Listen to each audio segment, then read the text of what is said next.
We had the distinct pleasure of speaking with the British High Commissioner to Jamaica about his new ride. Today, we will look at the fully electric Jaguar I-PACE. Hi, I'm Then Kemarine, that's the acceleration. and this is Plug in Jamaica.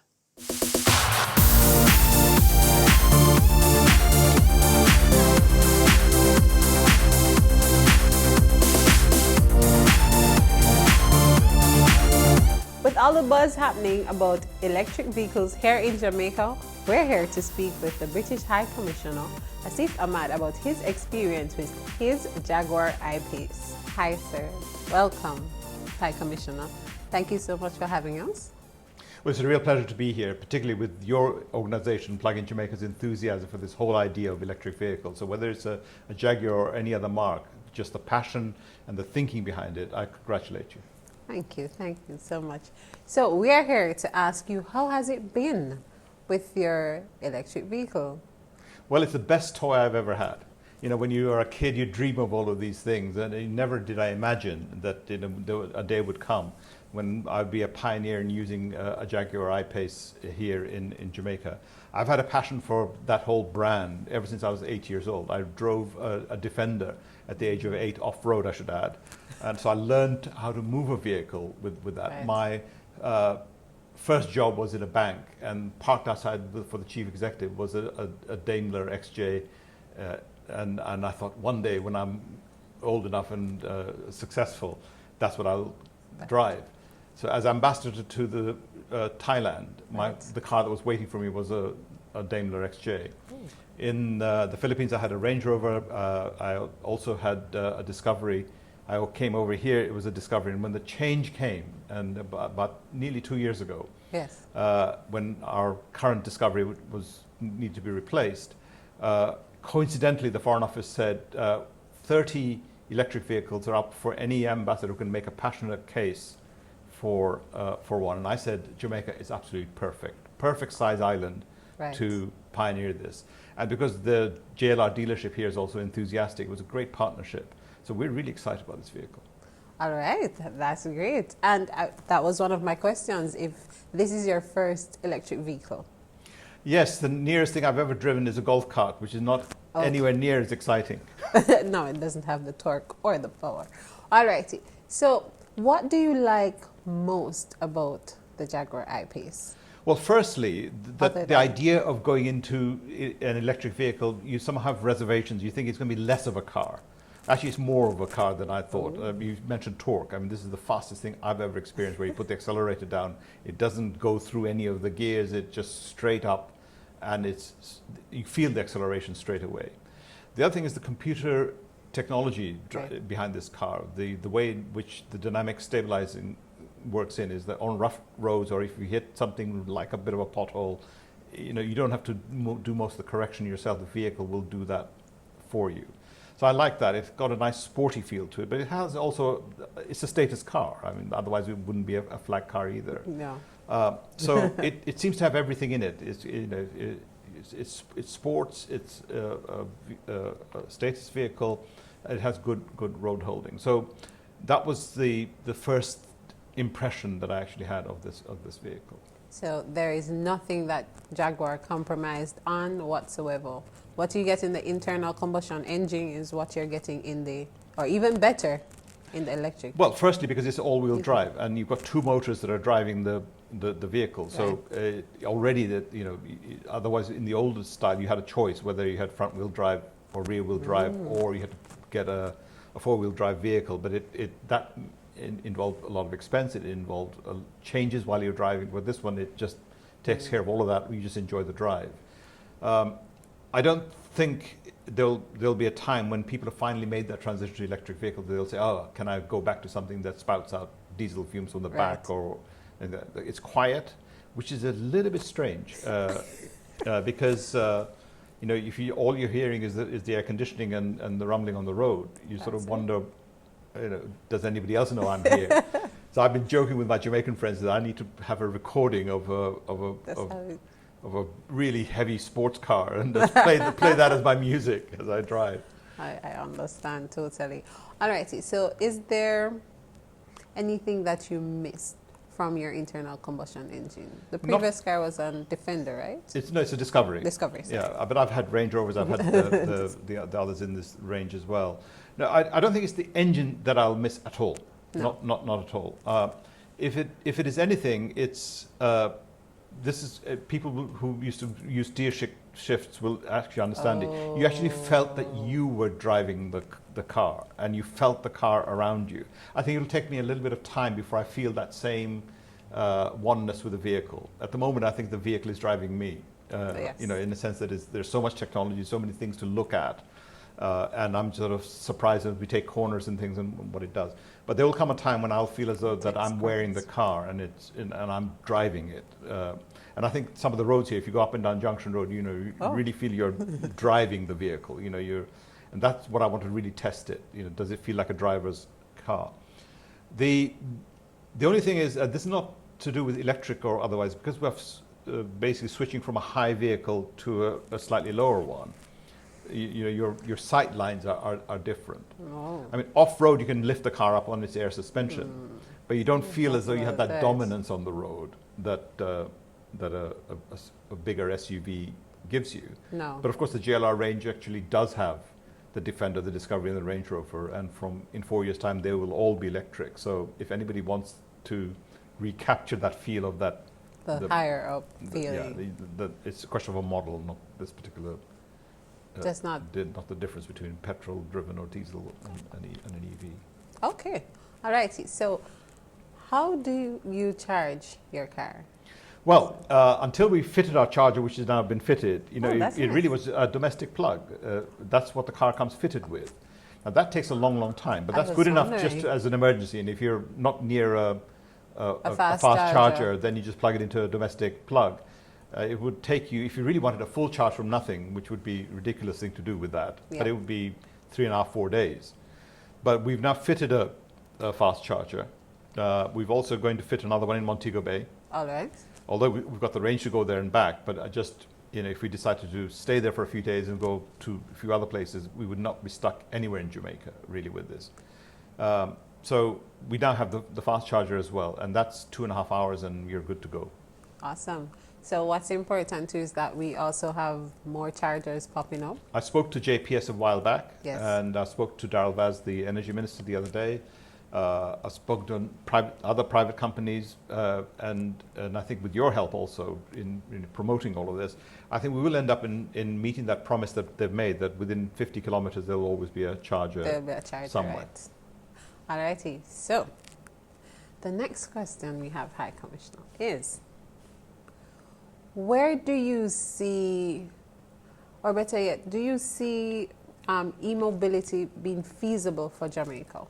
I don't think it's just a question of whether it's feasible. I think it's the ideal place for it to happen. You know, in places where it's a lot of long distance driving, or where you are carrying heavy loads over vast distances, then I think you need a very different proposition. You probably almost need like the old Pony Express, where you need a new horse to complete the journey, which is possible. I mean, if you have a fleet of vehicles.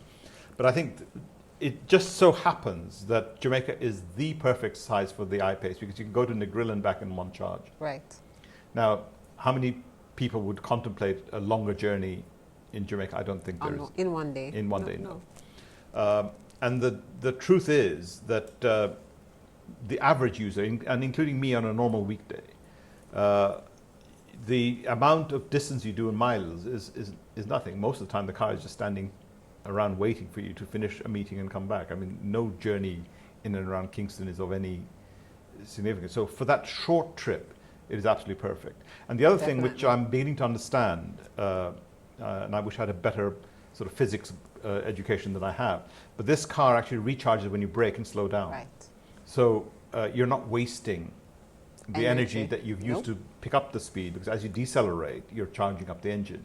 Now, if you imagine in urban traffic, the stop, start, part of you sort of says, hey, I'm in traffic and I'm sort of, you feel a bit frustrated. But the other part of my brain from now on will say, no, it's okay, you're recharging the vehicle each time you do this. It's a versatile vehicle and if we go to alternative sources of energy beyond what we have now in Jamaica. Right. And I know so many people are committed to it, whether it's wind, whether it's solar, whether it's even domestic. You know, if you've got a good enough flat surface, it's amazing how much power you can actually generate through solar power. And if you have inverters, you know, you're good to go. So the real appeal is freedom from paying anything beyond your capital costs to run a vehicle. Now, that is a proposition and a half for anybody to stop and think about. That is. And I think for the average Jamaican, we can relate. We appreciate JPS, but we can relate to the thought of being independent, having the choice, you know, to pay less. We don't have that choice right now. Yeah, and I you know, if you speak to even the big oil companies and energy companies, they themselves are embracing this themselves. They don't really see themselves as fossil fuel companies forever. They see themselves as power and energy providers. Now, whether it's coming from nuclear or solar or hydropower, whatever, you know, that is their focus is on the end user. And what is also interesting is how technology has to keep pace with demand. You know, batteries. You're probably not old enough to remember the first generation of mobile phones, but it was like a joke. It was like you had to carry a briefcase around to power the phone. And my very first in-car phone was a Motorola, and the phone was about this big, but the battery was about this big, and so you had to find a place to store it, and even then, within an hour, the charge was gone. From that, you now have several. You don't really have to worry about. You have watches. Yeah. So you really, and I think the story of technology on electric vehicles is we are not even there yet. The metals that they're using to make the vehicles lighter without compromising safety, the battery life themselves, the materials used for battery life, because that's the other real problem, is that some of the things that are mined to create the batteries, that they're quite scarce, and there's a real race to find alternative sources. So this is almost like a science lab in ongoing real time. Experiments, right? Where do you see where the government or powers that be could incentivize persons to adapt quicker to this e-mobility? Yeah, and this is a live discussion, and I'm pretty sure that finance ministers will be looking at this, because right now, actually, it's the other way around. An electric vehicle to a consumer is more expensive to bring into Jamaica. It is. With the duty, because it's a slightly more premium pricing for the actual cost of the vehicle. Right. And then the way in which the tariffs are set, and it's at various stages, from import to the sales tax twice, etc. We believe that, it sounds a bit strange, but we believe that the tax regime for an electric vehicle should be like an agricultural tractor, which you pay some element of the sales tax, but nothing like the levy on conventional vehicles. I mean, in the UK, our challenge is slightly different, which is that nobody's going to quibble about the actual value-added tax, which is the sales tax on the vehicle. That simply goes with it. But our fear really is that so much of the taxation revenue comes from the tax on fuel. This is quite worrying. You know, if we get to a situation which we are committed to, which is carbon zero net by 2050, and that's enshrined in law, I can see our Chancellor of the Exchequer sort of opening the books and saying, well, how do I fill this big hole? Well, it's not the end of the world, because what you can actually do then is base the whole thing on road usage.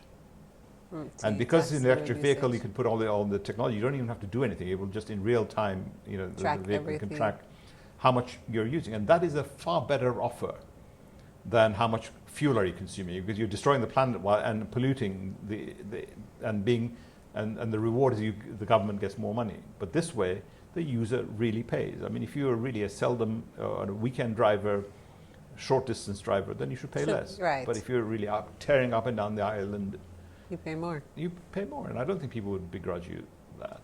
So I don't think it's the idea that somehow or other by changing the tax regime, the Jamaican public sector will be poor. It's just that the mix needs to be different. Different. But there has to be an incentive to get people to move. Because what is not costed is the price we're paying through our lungs and breathing through what my wonderful British Leyland trucks are still producing here in Jamaica, Yes. which you don't see in the United Kingdom anymore.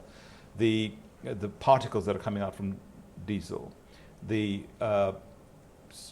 untold damage that you do to the planet, that has a price tag, and we pay for it differently, either through health or through mitigation and everything else that we're trying to do.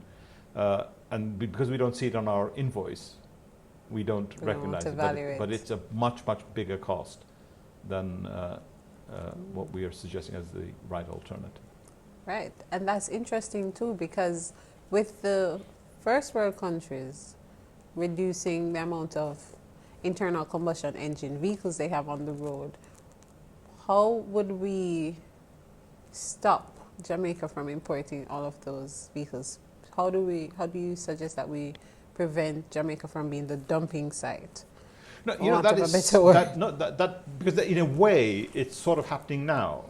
Cars that Japanese drivers are tired of, or it's gone beyond their permitted age of a car on the road. They're coming over here, and you create problems here because of with spare parts and people trying to run a dealership based on a multitude of models. I mean, it's really expensive. Whereas the efficient car manufacturers are using limited platforms and just changing what sits on top of that platform. Right. And the engine braking systems, etc., are almost uniform right across the whole range.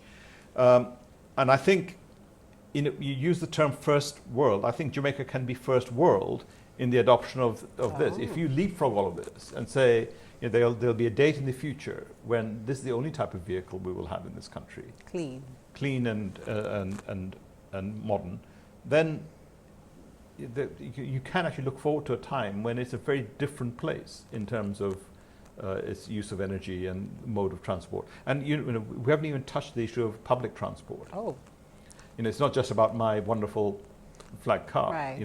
Buses, trucks, vans, airport fleet vehicles, things that move cargo around in ports, warehouses. All of this is possible. And if people go through this whole process and invest in alternative and renewable energy, etc., you're talking about people making what I call a decision based on their pocket as well. It's not just feeling green and good about the country, but Jamaica has an abundance of these resources, both solar and wind. And there's a future, and even if it moves into LPG and LNG in a bigger way away from diesel, that's a pathway. But maybe it's wishful thinking, but I would urge policymakers to really use a bit of vision and say, in year X, we could see Jamaica as a first world user of electric transport. That's a very interesting thought. I like it. And I think we have to wrap it up here. Thank you so much, High Commissioner, because we are on our way to see the vehicle. All right? Thank you so much. With the ability to accelerate from 0 to 100 kilometers per hour in 4.8 seconds, and with a range of up to 470 kilometers, the Jaguar I-PACE not only gets you where you need to go, but it can get you there safely and very fast. That's amazing. You put your seatbelt on as well. It tells you that you're being non-compliant. Right. It has the same warning for the rear view as well, the rear seats. All right, so we see here we have 3 panels. Right. Yeah, so this one here really is the rear view, the 360-degree view, all the gadgets, audio, the various controls. Over here is actually the comforts, which is the air conditioning, the seat warmer, and the like. And then on the dashboard here itself, you actually get quite an interesting thing. You obviously get the miles you're doing, but the amount of miles you've got left on the charge. But this is what I like the best, is that as I'm decelerating now, the car is charging. It says charge. And as I power up, it starts to use the battery. So this is what I was saying before, that braking and decelerating in a normal car is bad news. But in this one, it means that you're actually doing Getting more power. a good job, because you're reusing the power. But here, just see, the minute you press it, it just takes off. It'll be really cool to see this side by side with an aggressive internal combustion engine. Let's see who would win. Yeah, And, indeed. let's see. Also, But it would be irresponsible to go on a sort of a road race. But I think in a controlled environment, where these vehicles are tested, that would be right. very nice. That's what, yes.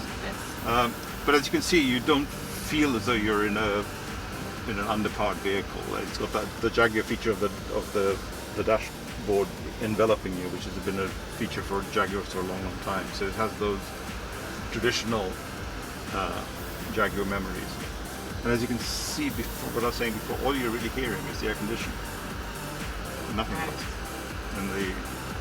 And on the road, you can hear the rumble slightly, but that's so when you are comparing it with any other vehicle, it's the quietness. And I think after a while, with the amount of noise pollution there is around in an urban environment, you really do appreciate the relative quiet of the vehicle. And let me just show you what it does when you reverse, because that's and all the controls are here. There's no dials, no whatever. It's just buttons. So it's drive, neutral, rear, and that's park. When you put it into rear, that's where you see the rear view, which is standard. But this is the exciting part. It's a 3D view of where the car actually is. And as you start to reverse, you're getting a 360. A 360 and any obstructions. And when you're parking between vehicles, you can see the real advantage of this, because of the sensors, if you're approaching anything close by, it will always start to bleep. The palm trees are in this shot. Yes. So it's a real picture. It's not a made-up one. And with the airflow thing, you can actually start to decide where you want the majority. But sometimes you missed up, so you can actually direct the air onto that. And it's not fussy. It's just, and you see immediately the air has gone up there, and you put it back here. That's where you got it. And if your feet are warm, then you just tap. I don't think we'll need the seat heat too much in Jamaica. Not so.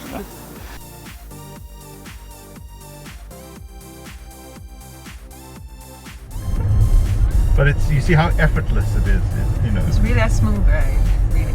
But what I found too is that even in our Nissan Leaf, even in the Nissan Leaf, which is not, in comparison to our Jaguar, it's a smaller, different class vehicle. It is so smooth, based on the fact that the cars are lower. The ride is smoother, and you have less moving parts. Lots of the suspension and all these things. This is really mainly for use on off-road.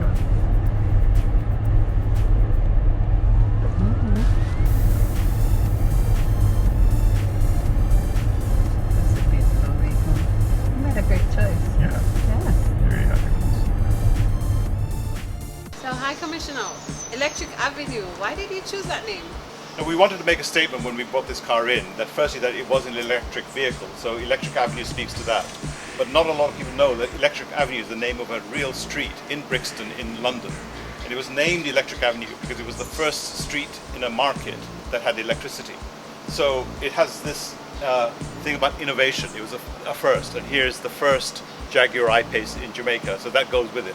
And there's a nice song that goes with the car as well. It was written in the UK describing Brixton. So it's a perfect match of the name of the car, how it felt to me, and a bit of that music going in my head. So as people drive up behind it, they'll see.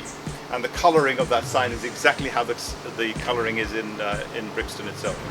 The overall e-mobility ecosystem is building out in Jamaica.